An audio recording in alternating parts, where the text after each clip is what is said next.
ఈరోజు అయితే మనము గ్లాసు ఇడ్లీ చేసుకుంటున్నాము.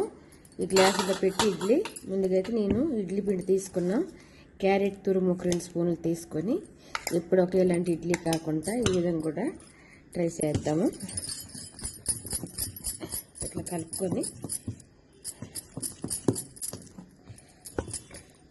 గ్లాసులు ఉన్నాయి కదా, ఇటువంటి వాటర్ వేసి కడుక్కున్నా. ఆయిల్ ఏం రాసుకోలేదు.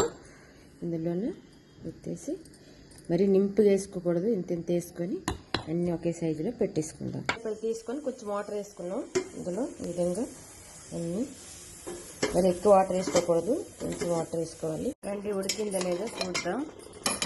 ఉడికిపోయింది. ఉడికిందా లేదా అని చూడడానికి కొంచెం స్పూన్ పెట్టామంటే ఇదిగోండి ఉడికిపోయింది. ఇడ్లీలో చాక్ పెట్టి చాక్తో ఈ విధంగా అన్నీ తీసేసుకుందాం. చట్నీ కూడా రెడీ చేసుకున్నా. పల్లి కొబ్బరి చట్నీ రెడీ అయిపోయింది. గ్లాస్ ఇడ్లీ రెడీ అయిపోయింది. చూసారు కదా ఎంత బాగున్నాయి. క్యారెట్ లేకుండా కూడా చేసుకోవచ్చు. క్యారెట్తోనైతే ఇంకా బాగుంటుంది కదా. క్యారెట్ మంచిది కదా, మనం ముట్టుకు తినలేం కాబట్టి ఈ విధంగా ఇడ్లీ కూడా ఇడ్లీలో వేసి చేసుకోవచ్చు. అంతేనండి, గ్లాస్ ఇడ్లీ అయితే రెడీ అయిపోయింది. ఎప్పుడు ఒకేలా కాకుండా ఈ విధంగా ట్రై చేయండి. నచ్చితే లైక్ చేసి సబ్స్క్రైబ్ చేసుకోండి.